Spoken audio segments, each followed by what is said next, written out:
Welcome to my channel commerce note. आप सभी लोगों का स्वागत है मेरे चैनल कॉमर्स नोटबुक्स पर।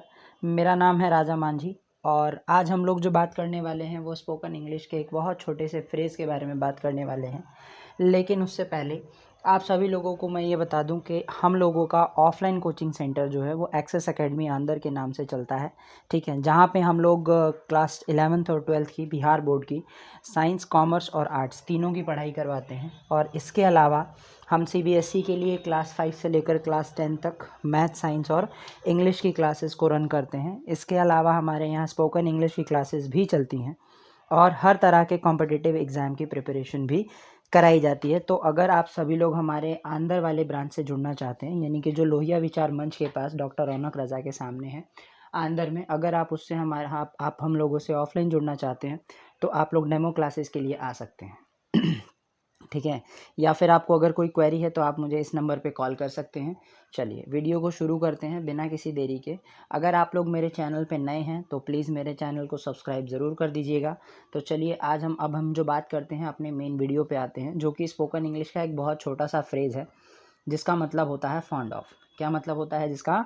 Fond of. फॉन्ड ऑफ का मतलब होता है शौक। अगर हमें किसी चीज़ का शौक होता है, जैसे हम लोग एक एक्सप्रेशन यूज़ करते हैं, कई बार एक बहुत मोस्ट कॉमन सी एक्सप्रेशन को यूज़ किया जाता है, जैसे मुझे इस गाने का शौक़ है, या फिर मुझे गाना गाने का शौक़ है, या मुझे उसे किताब पढ़ने का शौक़ है, या फिर राधा को खाना पकाने का शौक़ है, या इस तरह का कोई भी शौक़, जैसे आपको आपके भाई को गाली देने का शौक़ है। यानी कि हमको कोई काम करने का शौक़ होता है, आदत होती है, हम उस काम के शौकीन होते हैं, तब हम लोग जो स्पोकन इंग्लिश का फ्रेज़ यूज़ करते हैं उसका नाम है फॉन्ड ऑफ, ठीक है। अब इसके लिए हम कुछ कॉमन रूल्स का इस्तेमाल करते हैं। तो वो कॉमन रूल क्या है असर्टिव सेंटेंस के लिए, जिसमें है subject plus is am are plus fond of plus verb की fourth form plus noun plus other word, ठीक है। अब यहाँ पे सोचने वाली बात क्या है कि हम लोग यहाँ पे वर्ब की फोर्थ फॉर्म का इस्तेमाल करते हैं, ठीक है। किसका इस्तेमाल किया जाता है? वर्ब की फोर्थ फॉर्म का। और आपको मैं बता दूँ कि वर्ब की फोर्थ फॉर्म का मतलब क्या है? V1 प्लस ING, ठीक है। अगर हम वर्ब की फर्स्ट फॉर्म के अंदर क्या जोड़ देते हैं? V1 के अंदर ING को जोड़ देते हैं तो हमें क्या मिलती है? वर्ब की फोर्थ फॉर्म मिलती है। जैसे एग्जाम्पल के लिए अगर हम बात करते हैं अगर हम कॉमन एग्जाम्पल लेकर के बात करें तो जैसे मान लीजिए गो होता है, गो V1 है, इसके साथ अगर मैं ING जोड़ देता हूँ तो गोइंग हो जाएगा, ठीक है। जैसे क्या होता है? ईट, ठीक है। अगर एक वर्ब है ईट, ईट के साथ अगर मैं ING जोड़ देता हूँ तो ईटिंग हो जाएगा। इसको हम V4 बना लेते हैं, ठीक है।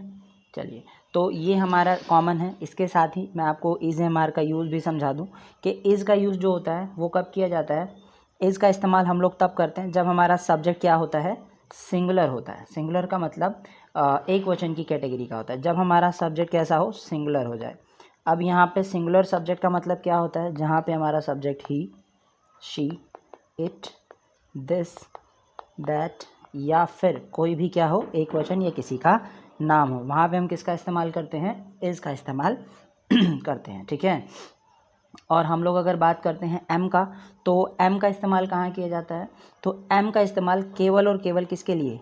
आई के लिए किया जाता है, ठीक है। किसके लिए? एम का इस्तेमाल केवल और केवल किसके लिए? आई के लिए किया जाता है, यानी कि मैं के लिए किया जाता है। जब आपका सब्जेक्ट मैं से स्टार्ट होगा तभी हम लोग किसका इस्तेमाल करेंगे? एम का इस्तेमाल करते हैं। और आर का इस्तेमाल कब किया जाता है? तो आर का इस्तेमाल तब किया जाता है जब हमारा सब्जेक्ट क्या हो जाता है? प्लूरल की कैटेगरी का होता है। क्या होता है हमारा सब्जेक्ट? प्लूरल की कैटेगरी का। प्लूरल का मतलब you, we, they, these, those, और या फिर कोई भी बहुत सारे लोगों का नाम आ जाए तो हम लोग किसका इस्तेमाल करते हैं? आर का इस्तेमाल करते हैं, ठीक है। चलिए, अब हम लोग बात करते हैं अपने फ्रेज़ में। तो हमारा नॉर्मल रूल क्या कहता है? Subject plus is am are plus fond of plus verb की फोर्थ फॉर्म, या फिर कोई, या तो मुझे कोई काम पसंद होगा यानी कि कोई चीज़ पसंद होगी, या फिर कोई दूसरा काम करना पसंद होगा। जैसे मैं एग्जाम्पल को देता हूँ कि राम को झगड़ने का शौक़ है। क्या है? राम को झगड़ने का शौक़ है। तो क्या हो जाएगा? Ram is fond of fighting. क्या हो जाएगा? Ram is fond of fighting, ठीक है। या फिर हम बात करते हैं उसे नाचने का शौक़ है। किसको?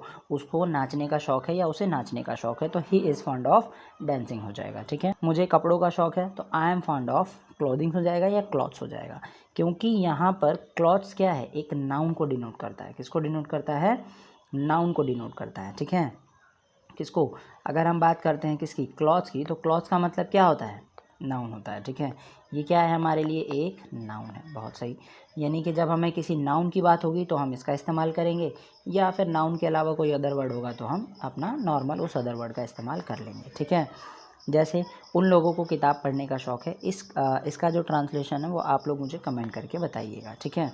अब हम बात करते हैं इसके नेगेटिव रूल की। नेगेटिव रूल का मतलब क्या है, जहाँ पर नहीं आ जाता है, क्या आ जाता है, नहीं आ जाता है, तो हम लोग क्या करते हैं, इज़ एम आर के साथ किसका इस्तेमाल कर लेते हैं, नॉट का इस्तेमाल करते हैं, ठीक है।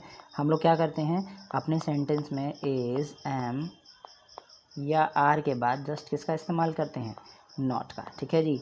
अगर हम नॉट का इस्तेमाल नहीं करना चाहते तो हम इसकी शॉर्ट फॉर्म का इस्तेमाल भी कर सकते हैं।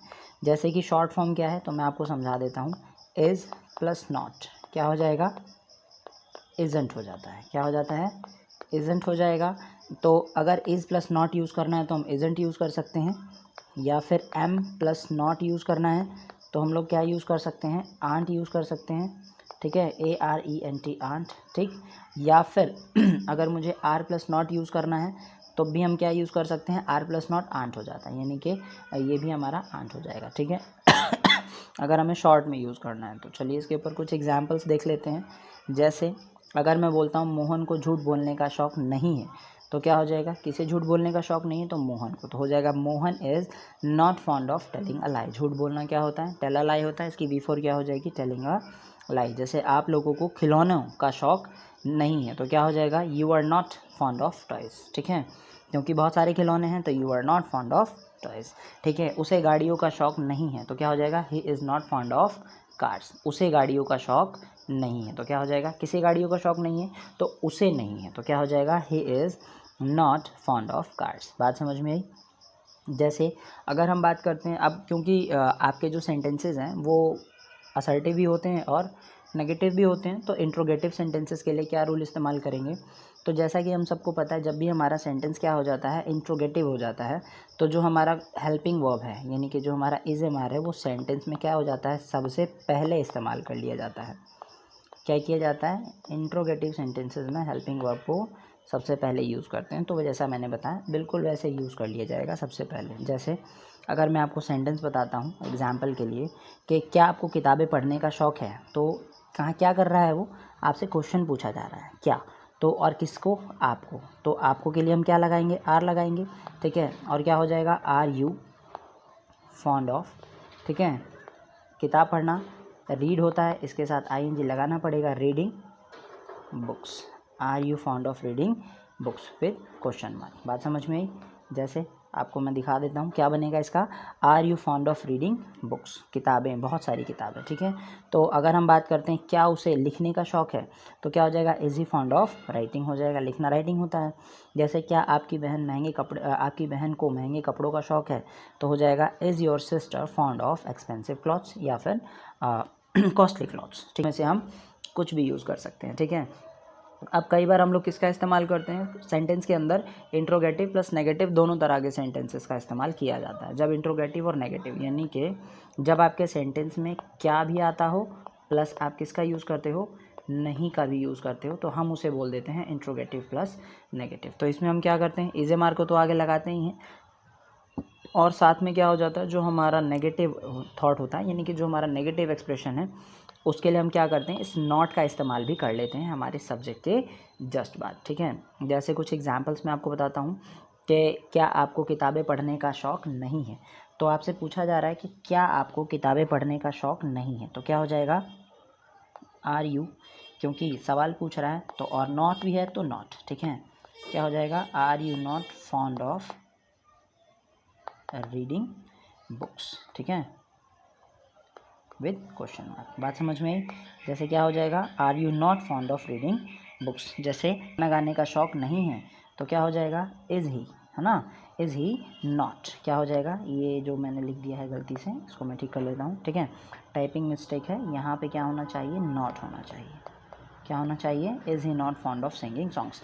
अच्छा ये तो नॉर्मल सेंटेंस है, हम चाहें तो इसी सेंटेंस को शॉर्ट या एब्रिविएटेड फॉर्म यानी कि मिक्स फॉर्म से भी बनाया जा सकता है। जैसे यहाँ पे इज़ प्लस नॉट का इस्तेमाल करना है तो हम डायरेक्टली इसको ऐसे भी लिख सकते हैं, क्या, इज़ंट, ठीक है, is plus not is equal to isn't, ठीक है, he fond of isn't he fond of क्या, सिंगिंग सॉन्ग्स, ठीक है, isn't he fond of singing songs, हम ऐसे भी इसका इस्तेमाल कर सकते हैं, ठीक है। जैसे एक सेंटेंस और है, क्या आपके बड़े भाई को कहानियाँ लिखने का शौक़ नहीं है, तो क्या हो जाएगा, क्योंकि सवाल पूछ रहा है तो इज़ योर एल्डर ब्रदर, क्या आपके बड़े भाई, है ना, is your Elder brother not fond of writing stories, क्या हो जाएगा, is your Elder brother not fond of writing stories. बात समझ में आई।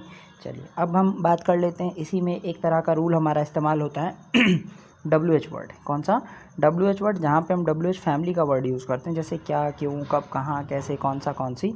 तो हम सबसे पहले उस WH वर्ड को लिखेंगे, जो भी हमारा सेंटेंस होगा उसमें सबसे पहले WH वर्ड आ जाएगा, फिर इज़-एम-आर आ जाएगा, देन सब्जेक्ट, अगर वाक्य में नॉट होगा तो लगाएंगे, नहीं तो V4 प्लस नाउन या अदर वर्ड। जैसे एग्जाम्पल्स के लिए अगर हम बात करते हैं, एग्जाम्पल्स के लिए जैसे उसे गाली देने का शौक़ क्यों है, वाई, तो क्या हो जाएगा, why is he fond of abusing, क्योंकि हमारा यहाँ पर जो WH वर्ड है वो वाई है, ठीक है। तो सेंटेंस के अकॉर्डिंग WH वर्ड पहले आ जाएगा, रूल के according WH word is he fond of abusing. बात समझ में आई।